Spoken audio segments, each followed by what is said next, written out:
ஒற்றுமையா இருந்தாலே பலம் தானுங்களே. இந்த புக்குமெத் ராஜா ஆலயத்தில் நடத்தவிருந்த அந்த போராட்டம் ரத்து அப்படின்ற அந்த தகவல் பலர் பார்த்துருப்பீங்க. பார்க்காதவங்களும் இருந்திருந்தாங்கன்னா கண்டிப்பாக அந்த தகவல் வந்து பரவலாக பகிர்ந்துக்குங்க.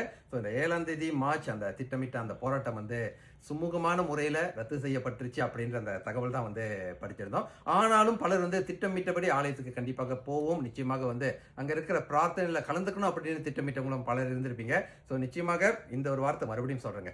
ஒற்றுமைனா நிச்சயமாக பலம் தான். ஆனால் ஒற்றுமையாக நாம் நல்ல விஷயங்கள் செஞ்சாதான் அதில் பயனும் இருக்கு நண்பா. நான் சொல்றதுல கண்டிப்பாக காரணம் இருக்கு. காரணங்கள் கண்டிப்பாக உங்களுக்கும் புரியும். இன்னைக்கு இதை பற்றி ஒரு காணொலி பதிவு போட்டிருந்தேன். அதாவது அதில் நிறைய மிக்ஸான கமெண்ட்ஸ் வந்து இருந்துச்சு.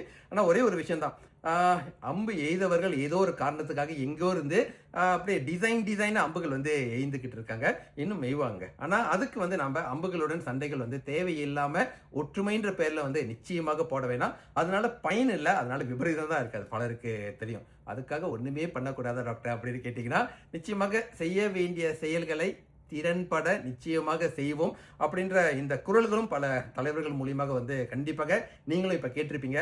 நான் யார் குறிப்பிட்டு இப்ப சொல்றேனோ ஆக்சுவலி அந்த தலைவர்கள் பேர்ல உங்களுக்கு தெரிஞ்சிருக்க கீழே கமெண்ட் பாக்ஸ்ல கண்டிப்பாக கமெண்ட் பண்ணுங்க. ஏன்னா இதுல வந்து பக்குவப்பட்டு பல வருடங்களாக காலங்காலமாக வந்து இதுக்கு தாங்க அனுபவம் முக்கியம் அப்படின்னு சொல்றது, ஒரு விஷயத்தை வந்து கையாளக்கூடிய ஒரு விஷயங்கள். ஸோ நிச்சயமாக இதுக்கு தீர்வு நம்ம மூலியமாகவும் கிடைக்கணும். அதே நேரத்தில் வந்து அவரின் அருள் வந்து இருக்கிற பட்சத்தில் நம்மளோட ஒற்றுமையும் நல்ல விஷயங்களுக்காக நாம் வந்து ஃபோக்கஸ் பண்ணி கட்டுப்போம் நண்பா. தவறான விஷயங்கள் எதுவும் வேணாம்.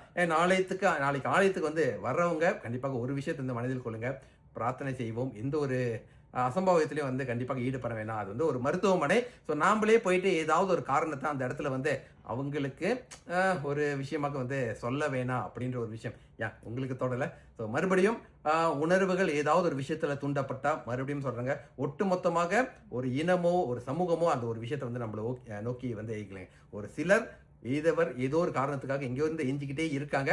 அந்த ஒரு விஷயம் நிச்சயமாக தீர்க்கப்படும். நம்மளோட கவனத்தை எந்த ஒரு காரணத்தை கொண்டும் வந்து வேற விஷயத்த வந்து செலுத்தவே வேணாம். நல்ல விஷயங்களை யோசிச்சா நிச்சயமாக நல்லதே நடக்கும் அப்படின்ற நண்பா நம்பிக்கை உங்களுக்கு இருக்கும். ஸோ இந்த தகவல் தெரியாதவங்களுக்கு கண்டிப்பாக பகிர்ந்துக்குங்க. நம்மளை தூண்டுவாங்க, ஏதாவது பண்ணுவாங்க அப்படின்னு ஒரு விஷயம் வந்து தோணாலி போய் நம்ம சமூக ஊடகத்தில் நிறைய விஷயங்கள் பார்க்குறோம். மறுபடியும் சொல்கிறேன், நம்மளாகவே இருப்போம், நல்லதே நினைப்போம். அண்ட் இதுக்கு தீர்வுகள் அப்படின்ற ஒரு விஷயம் நான் ஏற்கனவே இன்னொரு காணொலியில் சொல்லியிருப்பேன், போய் பாருங்க.